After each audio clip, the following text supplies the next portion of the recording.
Welcome to episode 75 of The Leap Home, a leap for Lisa. In this week's episode, Sam leaps into an old friend in a tough situation.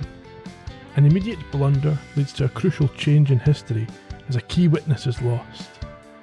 But as the odds of his friend's survival plummet, Sam must cling on to his memories if he's to save 3 innocent people at once. Realising that the only way to save the trio is to allow a brutal rapist to go free, Sam must decide whether 3 rights can possibly make up for such a wrong. I had this kind of dull pain all night around my umbilicus, and every time I press on the McBurney point, I get a sharp pain.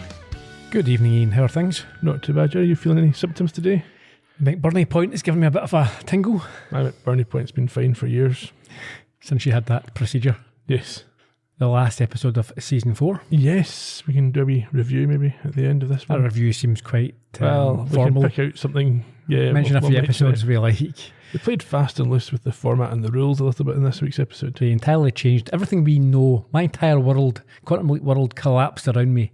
It could be that their actions in this episode caused the rules to change. Don't give them any excuses. It was scandalous. Before we get into this, social media, we're at Leap Home Podcast on Twitter, Facebook, etc. Go to theleaphome.com for show notes and interesting links to stories about people in the episode if we've got them.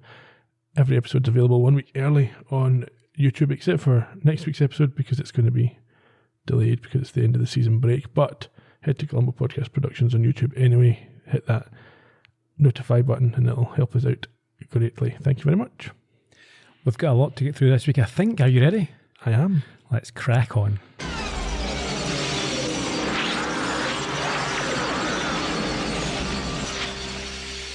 So our intro is slightly different from what we saw at the end of last week's episode. Disappointingly, yes. Sam finds the waves washing over him as he lies face down in the sand wearing shorts and a pair of sunglasses before a clearly not naked woman who refers to him as Bingo lies on top and gives him a kiss after admitting the ocean turns her on. Sam panics obviously at this female behaviour. It's the type that gives him problems. Oh boy. After the credits we return to him frozen with fear. Yes, getting kissed. So he kind of gets into it a little bit just in time to wake up as there's a knock on his door. This was an interesting twist, but I'm not sure it fits the rules. Well, before we get to that, a couple of things. What year is it, we're told? 1957. It's the 25th of June. He's in some kind of military barracks. But no, but still, before we get there, she proclaims her love for Bingo, Bango, Bongo. And then we have this weird sort of cut. Yeah. How's he accessing the memories of somebody when he's never able to do that? I have no idea. I'm not even going to try. Let's just skip ahead. He's clearly in some kind of military setting. A man in uniform comes in and introduces himself as Commander Hugh Dobbs. Yes, he notes the photo of a woman and asks if it is his girlfriend or fiancée and continues to smile when Sam tells him he's not sure. That's a weird response, isn't it? Yeah. It's even weirder to have a photo of your married lover, but we'll get to that later on. That is a crazy... Why would you... Not just that, but someone who's related to a senior officer where you are. Yes. It's like in your workplace. And the whole point is if they get found out, they could be kicked out of their jobs. Anyway. Dobbs asks a younger officer who's with him for some privacy, and as he sits, he reveals that he's firstly only a reserve. He's not a full-time military man. No, but he is a heck of a criminal defence attorney. Sam's quite surprised to learn that he needs this. Surprised and worried, you would imagine. Now, realising that Sam is confused by this, Dobbs asks if he was expected. And as Sam answers, he realises that he's leapt into the middle of a dream. He's quite groggy. Yeah. But things take a far more serious turn when he is asked to remember the events of the previous Saturday night. Saturday night? Which Saturday night? June the 22nd, 1957. The night you're accused of raping and murdering Commander Riker's wife? I couldn't possibly rape or murder anybody. I just couldn't. Forgive me, but you don't sound very sure. Well, I am sure. Look, Ensign, I'll defend you either way, but I must know the truth. Did you rape and murder Commander Riker's wife? No, I did not. I believe you. Thank you. Now, why don't you tell me everything that you can remember happening on Saturday night?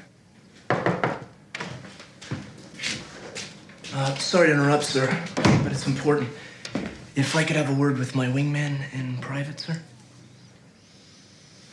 May I use your head, Ensign? Sure.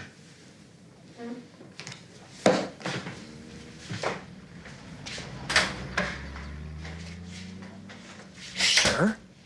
Look, I know he's a Hollywood lawyer 11 months out of the year, but this month, he's a commander in the Navy. I gotta remember I'm in the military. Yeah, I'd say so. So how you doing, buddy?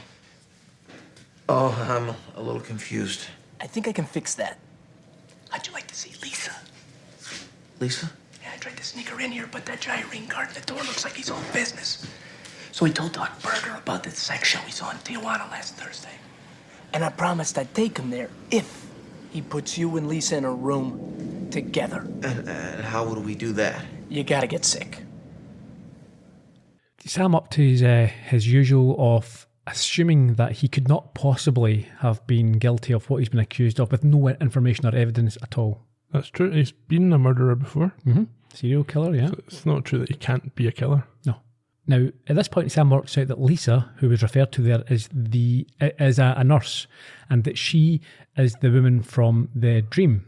And when Dobbs returns from the toilet, he tells Ferguson that he will also have to question him, as they were there together at the officers' club on the Saturday. At this point, watching this live, I noted here, Ferguson's the guilty party. Yeah, it's quite similar to the one that we had in the academy before with all the homophobic gangs and stuff. With the first guy that shows up to be his pal turns out to be the one. Yeah, it's not quite the same, but no, there's similarities. Chip doesn't look at all enthusiastic about answering questions and encourages Sam to act a bit unwell, as we heard at the top. I think he also points out that the whole squadron was there at that bar, and Sam wasn't the only one to dance with Marcy, who is the victim. Yes. So Sam puts on this act and ends up in sickbay, where after the doctor is finished with his examination, he sends in the extremely hot nurse, who is the woman from the dream. And the photo. Yes. And Ferguson gets some privacy by taking Dobbs for a coffee, although I think Dobbs himself seems to understand what he's up to. Yeah, I quite enjoyed their little exchange about being a Hollywood lawyer, and he says, no, Beverly Hills is a subtle difference. So they gracefully withdraw, and she kisses Sam, which he now responds to, having learned from his dream that he does in fact like her, and he has her photo. Yeah. So I think he assumed this is a legitimate relationship. He's not aware that this is illicit. Who, Sam? Yes. Yeah, right now. Yes. That shortly changes. And it's, no. it's just typical Sam. Pure Sam. Yeah. And it's not just she kisses him, she pounces on him. She's obviously, they're very physical, and that's obviously a sign of their relationship. Yes, very much so. And it's so Sam. He learns at this point that she is married, which leaves him not only horrified, but also ready to shout out randomly, "That's adultery." Sometimes you just despise him, don't you? You think to yourself, Sam, you're not this guy in the 50s. You're a man from the 90s. Yeah. And even then, you're not going to go, oh, we can't commit adultery. It's just that it's a joke. So yeah, the reason for this is because she tells him that if they don't find the real killer, she will admit that they were together. Yes. Obviously, they don't want to at the moment because her husband would find out and it might affect their careers. Yes. So at this point, she doesn't notice that Sam's acting weird because she's so kind of hot under the collar in the situation. Yeah. But he takes a crucial decision and decides he must be here for one reason. Yeah, to prove that he is innocent without the need to ruin their lives. Sam, F off. You've no data here. Yep, he's just gone on his instincts, which have let him down before and are letting him down again. He insists that she does not stand up for him and give her side of the story.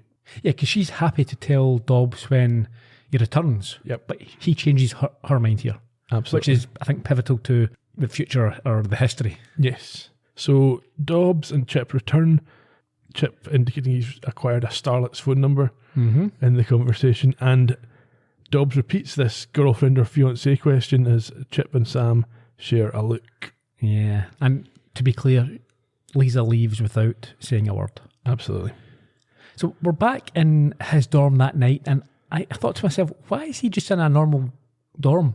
He's been accused of rape and murder. He should be in a stockade. Well, he's under guard. Maybe they've got limited facilities.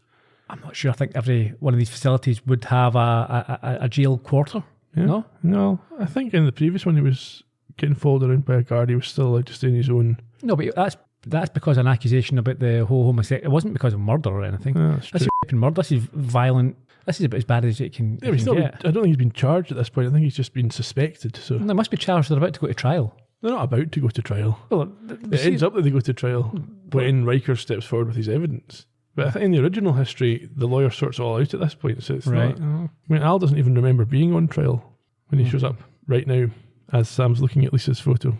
Yeah, and at that point, that's when I've noted as well, why the hell does he have a picture of someone he's having an affair with? It's just ridiculous, isn't it? Because not just that, it's anyone who comes into your room will see that and then Yeah. gossip will spread. It's not just a photo in his wallet either. It's framed on his dresser Where did they get it from? Did they go and pay for her to have a portrait taken? It's in her uniform. weirdo behaviour. Anyway, yeah, as you say, Al turns up and notes that she is really something else. But Sam is more concerned about where he has been and isn't happy when Al simply says that he's been in the waiting room. Well, that's not all. There's a reason why Sam's upset is because Al sneaked up on him because he hasn't come out of the Closet? Sam hasn't heard the door opening because when Al arrived, he didn't come straight to Sam. Exactly. He went for a wee joyride. Yes. Now, in the waiting room, what's he been doing? Oh, he's been chatting to the very interesting young man that Sam has leapt into. And he's very amused to find out that Sam doesn't yet know who he is. This is also weird as well. He laughs and he says that Sam has had more women than he does, but only Lisa, as far as we can tell. No, it's Sam that says this. Sam is saying that the person he's leapt into Yes. has as many as women as Al. But yeah, he's only one. One, as yeah, far as and it we're seems aware. as if he's very much in love with her. He's Yeah. got pictures of her. He's not he's the exact opposite. Yeah, what he's saying about Al, yeah. Anyway. And so, yeah, Al tells him to look in the mirror. Again, this from the very outset, he's always annoyed me. I can accept if you get landed in a precarious situation where you don't have time and you're busy with something else. But this has now been a long time. The first thing I'd want to do is like, who am I? What age am I? 'Cause it's important to how you act. Yeah. Well, Sam doesn't care. He always just acts the same. So it doesn't matter. No, but just the curiosity, I think everyone would want to see who they are. Maybe he's done with it. Yeah. It's just, I've had to complacent now. I'll deal with it, whatever. Anyway, yes. So Sam is taken to this bathroom mirror and is shocked to realise who he is. Well, who is he? He's a younger version of Al himself. Wow. After the initial shock has worn off, they both smile and agree that he wasn't a bad-looking kid, and Sam jokes about his old bingo nickname. Yes, and then after a sort of flashing it out in a voiceover, Sam thinks this is the strangest sleep he's had so far, despite the fact he used to be a chimp. Al's head is a bit messed up, as you can imagine, as he's spent 6 hours literally talking to himself. But the young version thinks he has his Uncle Jack. He's obviously not told The him who young he version is. sounds like a complete pain. It's like, oh, this is a practical joke. Where are you, Chip? Come on out. It's nonsense. Yeah. Al thinks that Ferguson is a great guy. So we call him Chip or Ferguson. I call him Chip. It's easier to type. I call him Ferguson because Chip's too pally-wally for this scumbag. Anyway, Al says he's a hell of a guy and he eventually dies in Vietnam. he's about to leave and go and speak to Chip again, but Sam asks about why he is there, and in now traditional fashion, Al says he doesn't know as he's been busy with himself. So again, pretty useless. Yeah, pretty. Yeah. At this point, Al realises what day it is with horror. Yeah, I think he checks his hand link and notes that firstly he's 23, but when he realises that it's the 25th of June, he immediately panics and leaves to be centred on Lisa. I mean, it's quite an abrupt change in attitude. Yeah, so despite the fact that Sam's changed history to a certain extent, he hasn't avoided this incident. So we find Al in the middle of a road at night. Yes, Lisa's driving in a car with the top down, sobbing her eyes out. She crashes her car and turns into a fireball as Al screams out, "Not again." Yeah, she cooks away in front of him. Yeah. Back at Sam's dorm, Al won't accept that it's not his fault and blames himself for not getting there in time to tell Sam that he was there to save Lisa. That's quite a big mistake on Al's part, isn't it? He certainly should have been there in time to, yeah. Yeah. Messing about with himself, chatting away. giving himself advice. He must have remembered that's the age I was when. Yeah. I'm sure that's the first thing you think. Well, why would I be here? What went wrong? Yeah. Anyway, Sam at this point subverts all the information we've had previously about how leaps work. This is terrible. I was quite angry at this, actually. Yeah. Firstly, cheating. Yeah, it's cheating. Yeah. Firstly, Sam argues that he should have leapt when Lisa died, but Al notes that as he failed, he won't leap. But Sam says success has nothing to do with leaping. And that's the opposite of what we've been told. This is every time the trigger happens. If it wasn't to do with the success of the leap, then what would be the trigger for him to disappear? Yeah, it always is. Especially the times he's resolved something and there's one more thing he has to do. Yeah. Or that time that he was shacking up with the witch and Al said that if you do this, you might not leap, you might be stuck here. And he's like, yeah, that's fine. Yeah. This was just lazy, just inconsistent nonsense. It's terrible writing. I'm sure the person that wrote it wasn't heavily involved with the show. Unless Sam's changed history, and that means that now success has nothing to do with leaping because of something he's done. Again, stop putting ideas, stop giving outs here. It's just terrible. Anyway, Sam briefly sympathises with Al about Lisa, but he says, it's not really why I'm here. I'm not going to care about that too much. And he asks Al to, snap back to it and check with Ziggy what's going on. He obliges, but is confused to discover that he is there to prove his innocence, as he never actually stood trial, as Lisa, in the original time frame, told Dobbs the truth, who posthumously informed the Navy. That doesn't make sense. Why would the Navy accept that? When we've seen all the other evidence. Oh, she's dead, but she said before she died that... I suppose from... it's a sort of deathbed confession, and if Dobbs is not someone who would have... He's a respectable individual who would apparently have no reason to lie. Riker still gives his evidence. It seems to be that might not be enough. Anyway, I don't know. At this point, Sam makes him check with Ziggy, and he's very surprised to find out that he's 3-1 on to be court-martialed and even money to be convicted, despite the fact that this never happened before. And Sam explains to him he's changed history by persuading Lisa not to provide an alibi, and Al's pleased for some reason.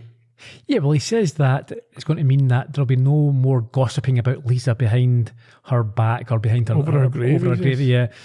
This is what I've got this in capital letters here. How can Sam have leaped in to solve a problem he created after he leapt in? It doesn't make sense. This problem didn't exist until he got here, so he wouldn't have leaped in for this. No, you couldn't have. No, so I guess, it's just a poorly Ziggy's wrong thought out episode. Well, unless he's here to save Lisa, after all, in the way that he does it.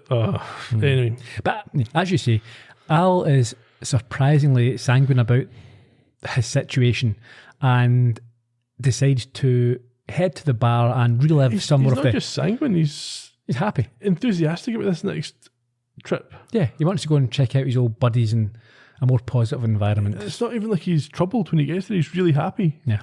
So he goes to this bar. It's filled with his old military pals who are drinking and arsing about like 14-year-olds. He's very happy to hear them talking about him in his absence. Yes. Meanwhile, in there, Ferguson is telling Dobbs that Marcy, the victim, was the Navy bike, which her husband, Commander Riker, knew about and therefore used to abuse or beat her up for it.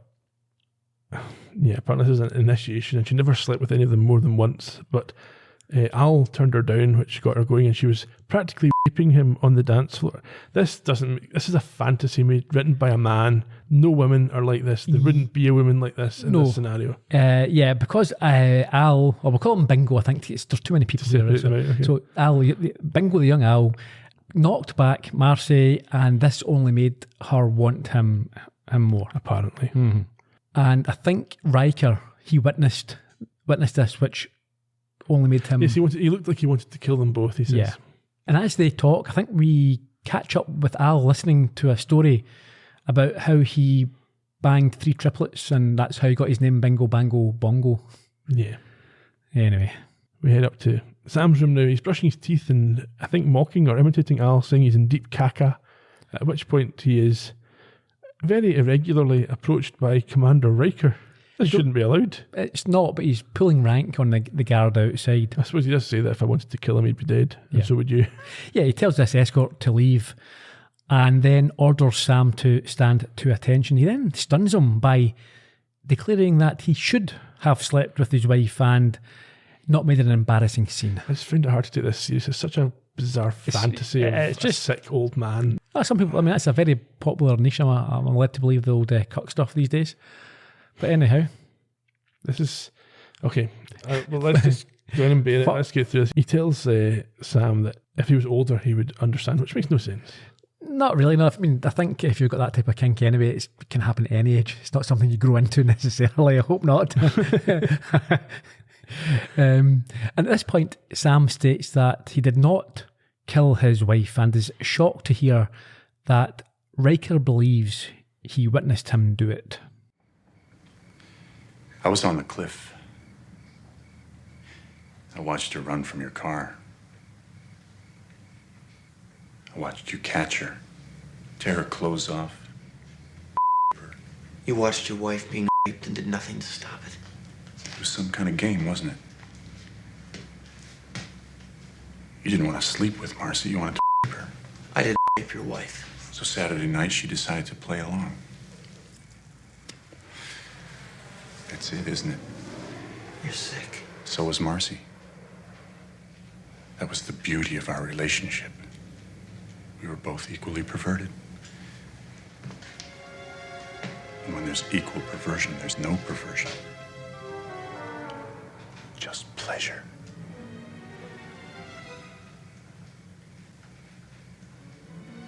Now she's gone. It's all gone. And I'll never find another woman to love me like that. Ever. That's why tomorrow, I'm sending you to the gas chamber. By lying on the witness stand. Sam, Chip has got the guys coming over. No. Just by telling the truth.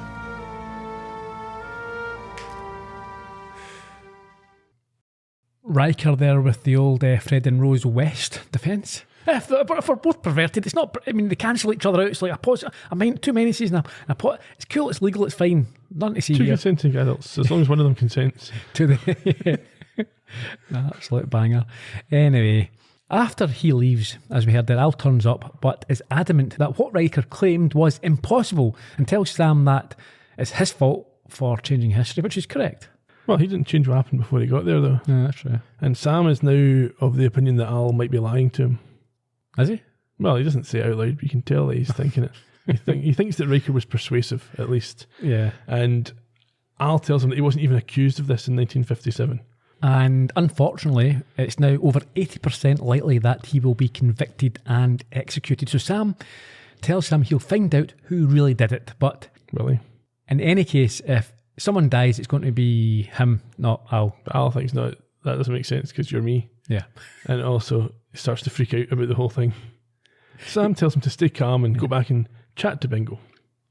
And find out what history has been changed. He also asks if he remembers going to the beach with Marcy, but he again is adamant that he didn't and says he was at a hotel with Lisa. Yeah, which is what we heard before. Yeah. Just then there's a knock on the door, and after initially assuming it is the guys with beer, Al realises what it truly signifies. Yes, they're coming up with booze, yes, but also bad news. What's that? They're going to tell him that Lisa's dead.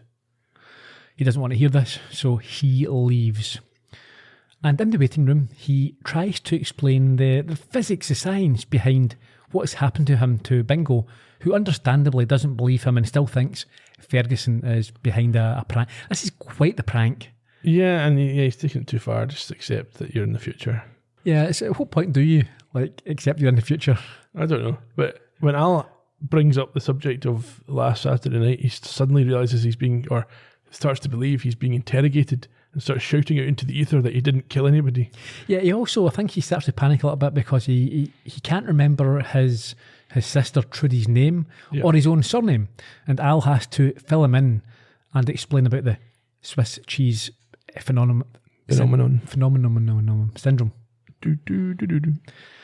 We cut quite nicely actually to Riker giving evidence at the court-martial and stating that Bingo is lying and reiterates what he saw on the beach. Yes, he witnessed the whole thing and describes it under cross-examination. Dobbs asks why he didn't do anything, and He tells him that he fell and hit his head, and when he woke up, Marcy was dead. That's convenient. Oh, very. At this point, he's a suspect.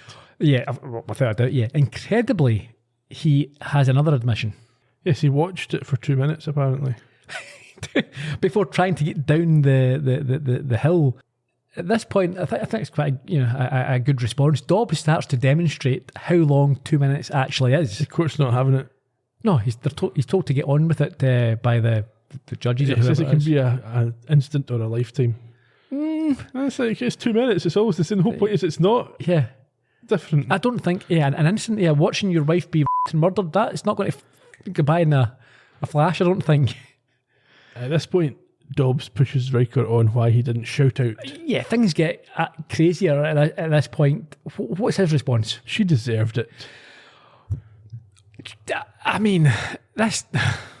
Even Sam's head is raised by this. Well, I think everyone in the court is stunned by this response. So outside, Dobbs thinks that accepts that while Riker's actions and attitude is shocking, he thinks because of that very fact that he will be believed and Sam is therefore in serious trouble.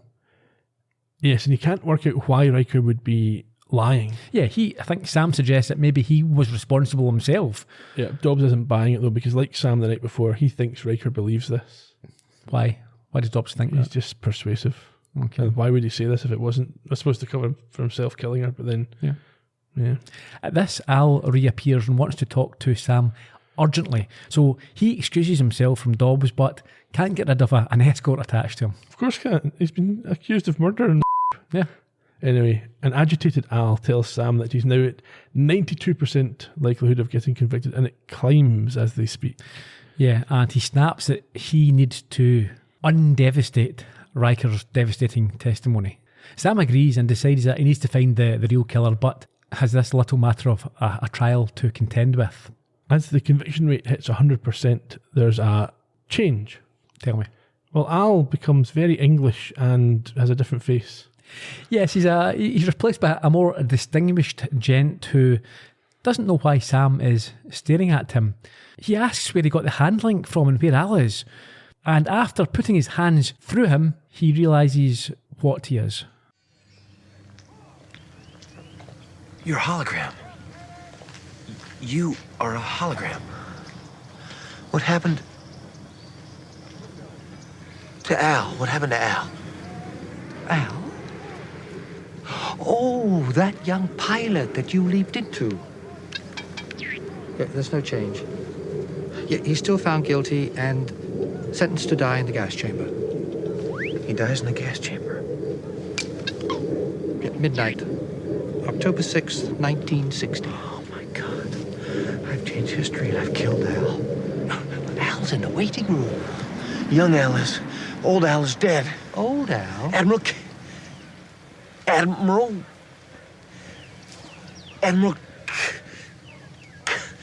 He's leaving my memory. What's Bingo's last name?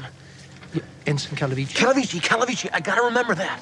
What is happening, Samuel? I'm losing my memory. Portions of your memory are always erased during a leap. Don't you remember? Ensign. You're right about my memory on this leap. There's a very specific segment of it missing. What segment is that? We're going back inside now. The segment pertaining to you. I don't seem to have any memory of you, your name or anything.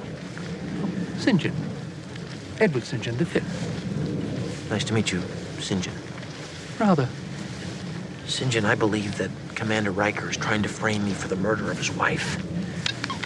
Yeah, Alpha gives that a 62% probability. Alpha?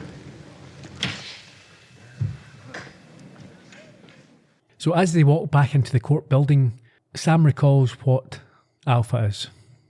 Well, St. John's quite surprised that Sam doesn't recognise the reference, and Sam at this point insists that he goes back and takes Bingo into the control room and gets Alpha to question him. What is Alpha? Who is it? Ziggy. Yeah. St. John obviously concerned about this suggestion, but seems to defer to Sam. Yeah, well, Sam's his boss. You know, he can't do anything about it if he doesn't. It's not a power play. Anyway, Sam warns him at this point that there's one thing he has to stop doing. What? Calling him Samuel. Why? Because only his great Aunt Tilly gets to do that. The trial resumes with Riker still on the stand, assuring Dobbs that even from 200 yards, he could ID Sam due to his height and build and uniform. At this point, again, it gets addressed in the very next line, but I've noted here, what are you talking about? Yeah, there are it's not literally distinguishing. hundreds of people who will be similar to that, could fit that description on a military base. Yep, and this is the point that Dobbs makes. However, Riker has additional evidence. Yeah, I also have noted here, this is now definitely Ferguson. Yeah, what's this additional evidence? Riker followed Marcy and Sam, or Al, who were in Al's car, to the beach. Back in the dorm, Sam thinks to himself how he's afraid to sleep in case he forgets Al before St. John appears and updates him on what he did. And what did he do? Well, he brought Bingo into the control room and he was interrogated by Tina. Sam laughs at this. Yeah, I'm not sure he was interrogated by Tina, he just took an interest in Tina. Right, okay. And Sam laughs because he remembers that Al and Tina had a thing. But Yeah. this is upsetting to St. John. Now, in this parallel, this new universe, he points out that she is married to Gushy. Way to go, Gushy. In any case, what he's found out is that there is now a 72% chance that the vulgar Corvette, which was his car, could be used to prove his That's innocence. very convenient. Yeah, how would they... How's he going to know that? don't know. And why is Sam now immediately given access to it in the middle of his trial? Yeah, he could be planting things that prove someone else's... And there's no one there to... I mean, There's a guard. his shadow's there, but he's not a specialist in evidence. No. Anyway, outside, this guard warns him I've that... called him Corporal Shadow. Corporal Shadow, okay, that'll be shot if he's up to anything, but Sam tells him it's not a trick, although he doesn't know what he's actually doing there, what he's searching for. After a little bit of scrabbling around, he recovers something from the ashtray, which leads to another big surprise. Yes, apparently Columbo was the guilty party. He was. He found a partially smoked cigar and then spins around abruptly when he hears Al's voice. Yes, the returning Al, which leads Corporal Shadow to react quite violently. Sam's dropped down in the car and then spun around. You know, it's a military base. Yeah. He could have a gun. So he pulls his own gun and orders Sam back inside. And as they walk, he's pleased to hear that Tina and Ziggy are back in their Normal position. yes, which confuses Al, who didn't know anything had changed, obviously. Yes, the odds of Al's guilt or Al's being found guilty have dropped below 20%, and Sam can't quite understand why a cigar would do that. No, but everyone, I think, has now got a spring in their step. Back in the dorm, Sam thinks that the reduction in probability is down to finding one of Al's cigars, but Al tells him that it isn't one of his, as he didn't start smoking until he went to Vietnam, and immediately realises that it must belong to Ferguson. Oh man, I didn't burn a hole in your upholstery, did I? No. Stub was in the ashtray, Chip. Right where you left it on Saturday night after you dropped me off at the Seabreeze Hotel. Yeah, I guess so. I don't see the problem, Bingo. Problem? The problem is that today Commander Riker testified that he saw me his wife. Oh man, I know he's trying to hang you on this, but to claim he was there? He was there. He followed the Corvette to the beach. From the cliff, he mistook you for me. What happened, Chip?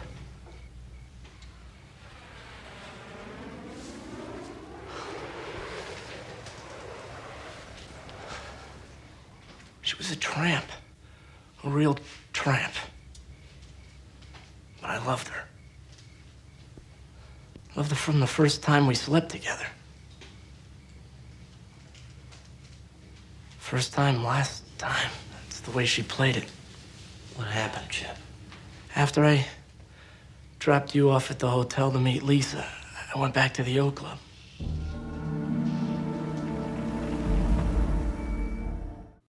Okay, so through flashback now, or through his... Unreliable narrator. What do we find out happened? Okay, so we see Riker thumping Marcy and her trying to run off, and Chip drives up in Al's car and he admits to Sam that she wasn't keen to join him in the car until he offered her a drink. At this point, obviously, we're getting it all from his perspective, and he says that she demanded to be taken somewhere she could run naked, which he then says she didn't do. He took that as an invitation, though, drives her to the beach and then chases her down and kisses her quite aggressively. So I think we read this scene a bit differently.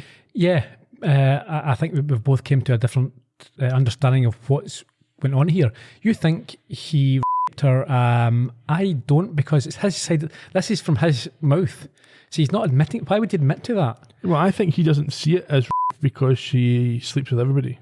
I don't think there was any penetration at all there. I think they were fooling around on the sand.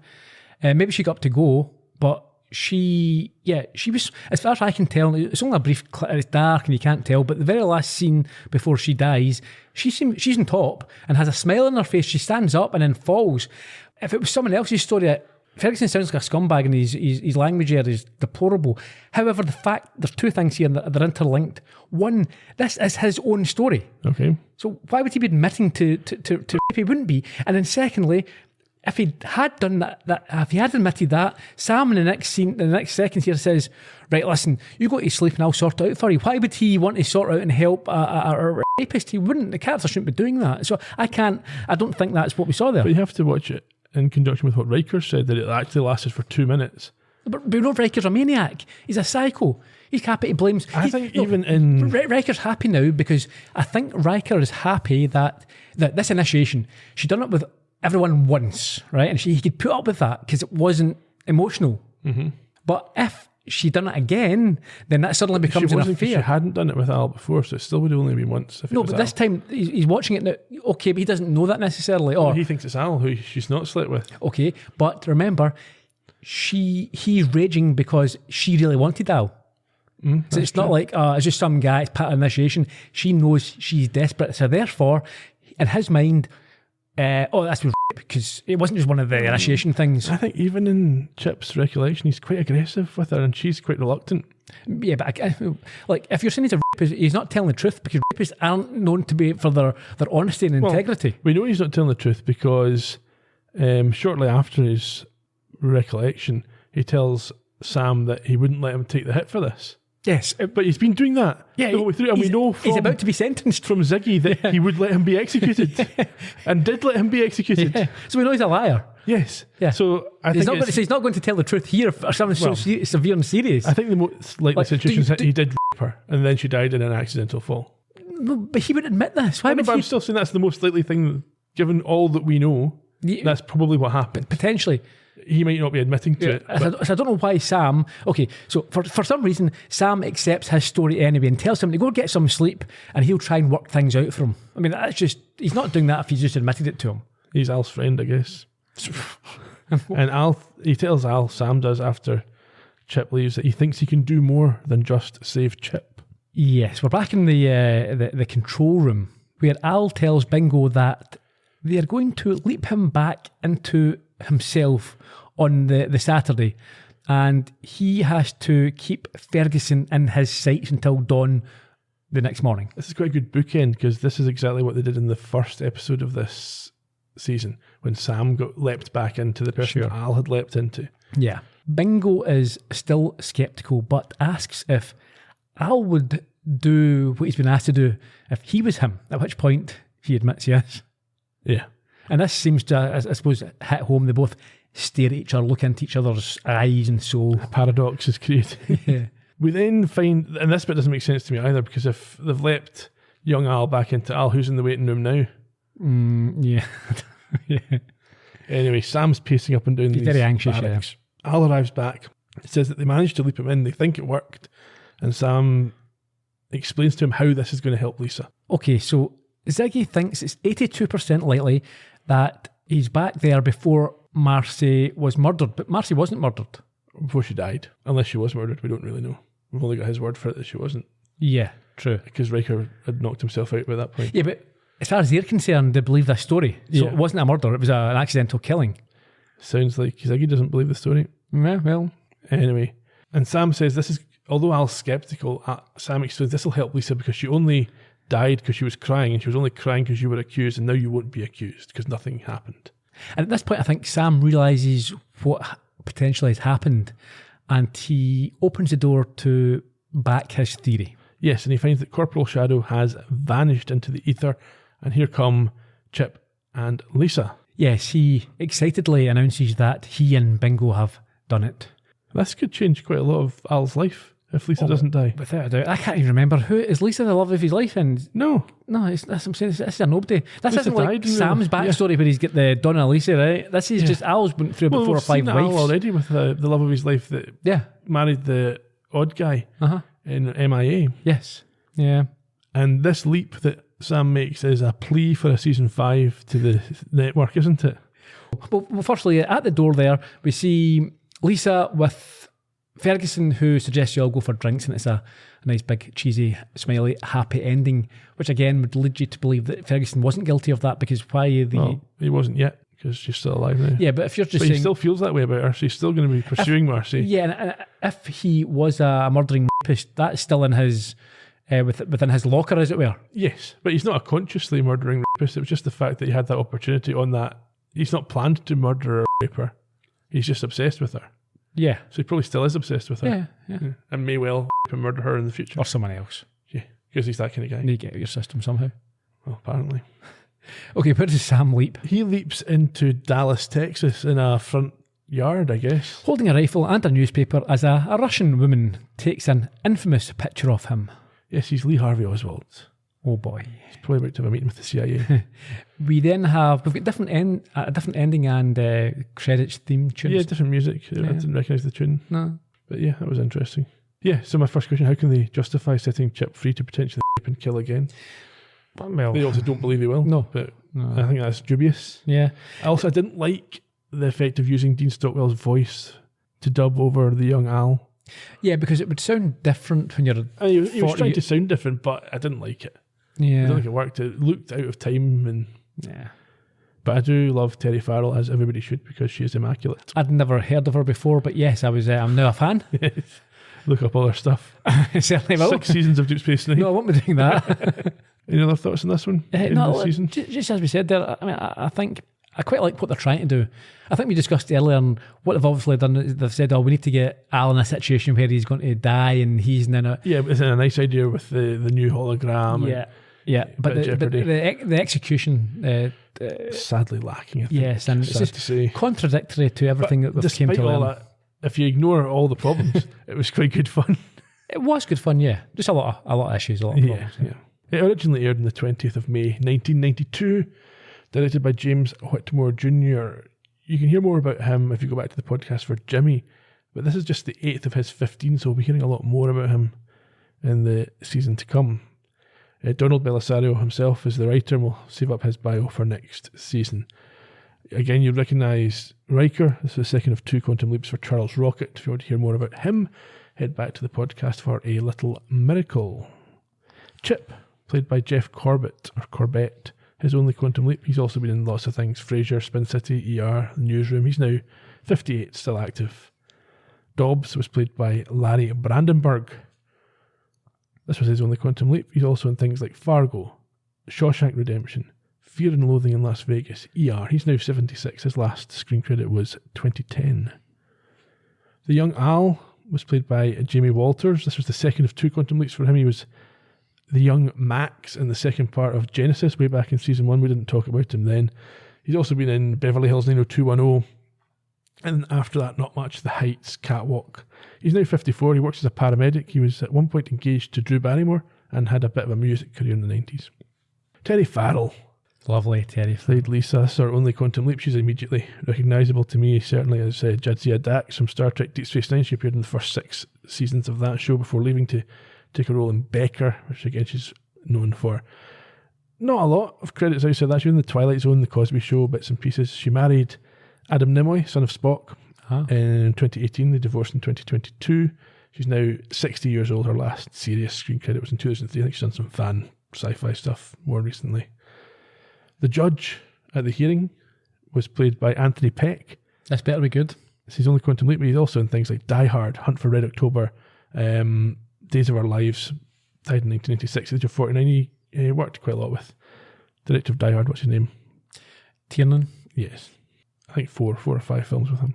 Marcy Riker, who was in the flashback only, played by Debbie James, her only quantum leap. She's only in this for a few seconds, so normally I wouldn't bother mentioning her, but it's worth bringing her up because last week we had Amy Yazbek, who played Marion in Robin Hood Men in Tights, and in that film Debbie James did the singing voice of Marion. Oh, okay. So it's quite interesting. She's also in Becker, Days of Our Lives, and she's now 56. Her last screen credit was 2002. Jeff Nowinski played one of the soldiers, his only quantum leap. He was a college football player signed with the New York Jets. Never quite made it to the NFL regular season, but he had his sights set on acting anyway. He appeared in things like The Fabulous Baker Boys, Get Smart, Count of Monte Cristo, and did stunts on Predator 2. He's now 61. His last screen credit was in 2009. And finally, St. John, played by the ubiquitous Roddy McDowell. I'm glad to see he wasn't wearing incredibly tight trousers this week. Well, very recognisable face, obviously. Not from Planet of the Apes, but he was in that. And Cleopatra, obviously, Batman, everything. Classic. Fright Night. Columbo, he was in Short Fuse in the first season. We could tell he wasn't particularly short. Well, it's a very decent fuse on him. If you believe what you read on IMDb, he apparently was close to getting the role of Trelane in Star Trek that we saw, but was rejected for maybe making the character seem a bit too gay with his mannerisms. Okay. I don't know what to believe. Yeah. But he certainly was a gentleman who lived as a single man his whole life.